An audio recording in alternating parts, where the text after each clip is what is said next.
pointed tail came out of her rectum. No, no, no, no, no, no, no, no. No means no, and yes means no. And so you're flocculous, because everything you do, everything you're around, and everything you touch is flop. Menagerie of mutts over there. What's up, people? What is up? What's up? It's me, Teddy27, and I'm back for yet another review. This is going to be our review for Lovers and Friends. This is season 2. It is episode 1. It is entitled Finding Love Again. All right, so we're back. And let me start off by saying, watch the episode. I love the growth that I see in the things that they added, the length of the video, all of the different. There were still some things that I want us to work out, but I love where we are season 2 as opposed to season 1. So I like some things. Lon D is back as a host. He's joined by Cece, and if I remember correctly, Cece was one of the friends of Premiere, I believe, last season, I should say. Last season, Cece was one of the friends of The Bachelor. I think she was Premier's friend, and so seeing her join the show as a host, I love the two of them together bouncing off of each other. I think that's a great chemistry there. Love watching the two of them. So that was good. Two bachelors, Lionel and Dennis. Both of them are 30. Now let me say this. This may come out harsh. Hold on.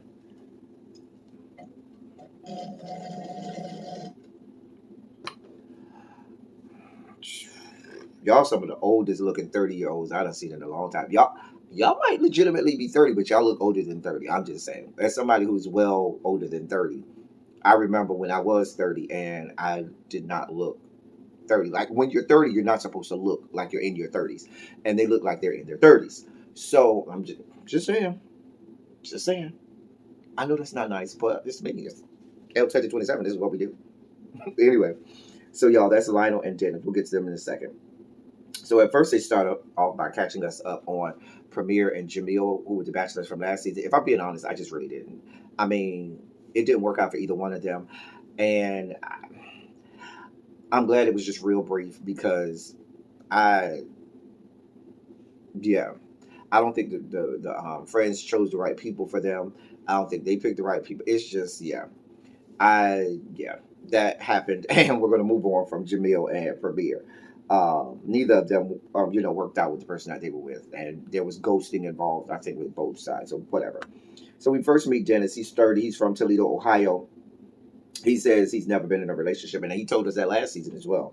And the people that he chose to help him find love is his cousin Jasmine and his friend, Coffee. Now, Coffee catfished us a little bit.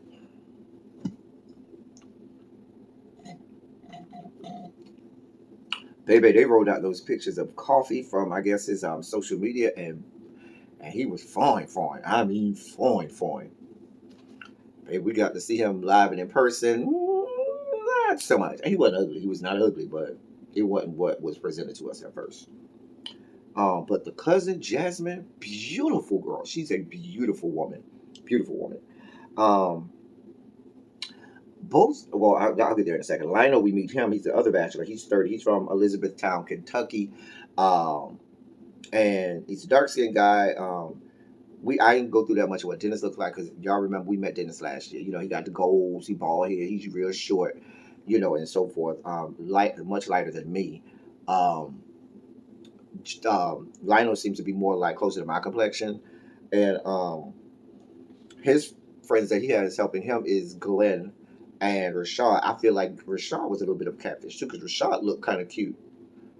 Not as cute as Coffee, but he looked cute too in his pictures. And I'm not saying he's not cute. I'm not saying Coffee's not cute, but when we got to see them live and in color, it was like, oh, that's what you look like for real, as opposed to the pictures. So, yeah. Now, with both bachelors, I feel like they do a lot of talking about what they like, what they expect, what they want, this, that, and the third. And there seems like this grocery list of parameters and rules and attributes that they want and what they'll settle for instead of organically letting it happen. And I think that may be some of the problems that they have with finding a real date is because you come in here with this fixed image of what you want instead of sometimes what life and love has for you goes counter to what you thought. It's kind of like when you're trying out food and you say, I don't think I like that. I don't like this food. I don't like that food. And then you do a blindfolded taste test and you taste it and you be like, oh, I like that. What was that? You take off the blindfold and it was something you said, well, I don't think I would have never thought I would have liked that. So that's kind of how I feel about the two bachelors. So Dennis meets up with his friends. Coffee, like I told you, was way cuter in the pictures. Anyway, Dennis, I feel like he wants to be able to dictate everything that goes on, and relationships just don't work like that. He wants to be able to control the scenario, and that's just not how relationships work. Like weather, you can't control the weather. You you adjust to the weather, but you can't control the weather. And with love, feelings, and emotions, a lot of times you can control your emotions, but you adjust how you react and how you move with regard to it.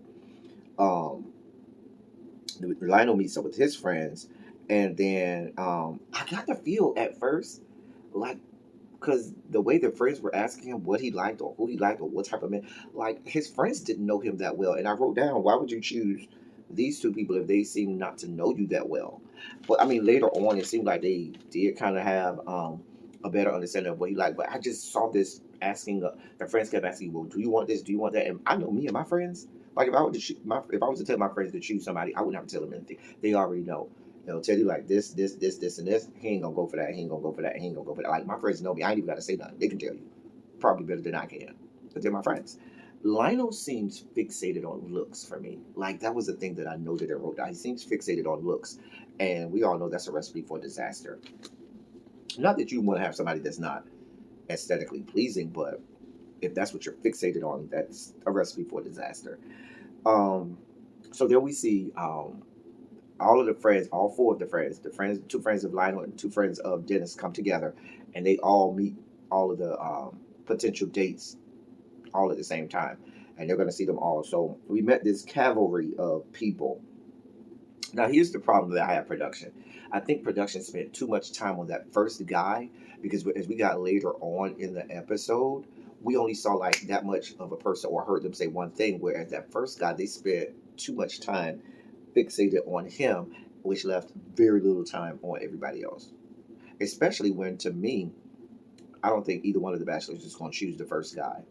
Like, he doesn't seem like the type. Neither one of the bachelors seem like they're into someone who's, overly flamboyant, one of the girls.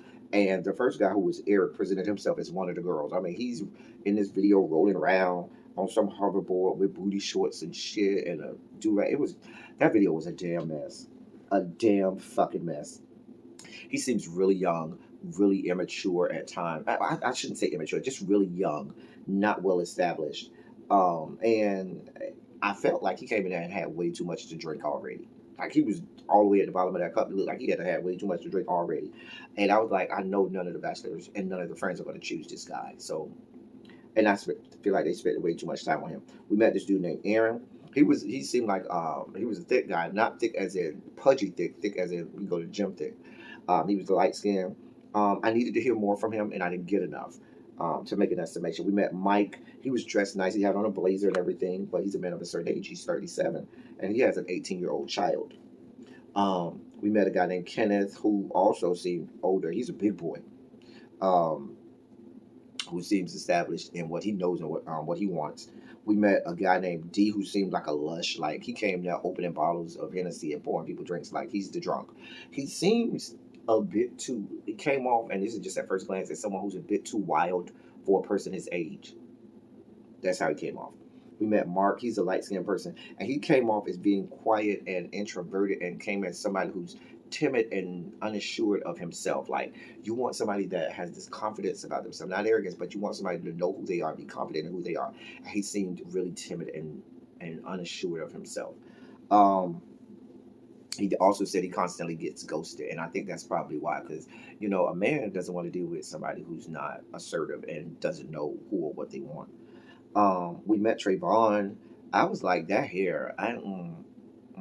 He was feminine too, but that hair, he came off as a slap bottom, just a slap bottom, and I was like, that hair. And I don't get the feel that either one of the bachelors want a slap bottom. Like I feel like the bachelors want somebody who they could beat. Who well, Lionel give me he wants somebody that's just gonna beat his box in, plunge his wound.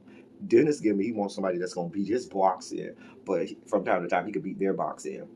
That's what they give me. Trayvon is not gonna make the cut.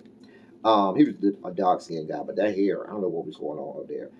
Kelvin was cute, but I ain't really hear nothing from him. We ain't really hear nothing from him. We ain't get nothing from him, so I don't know.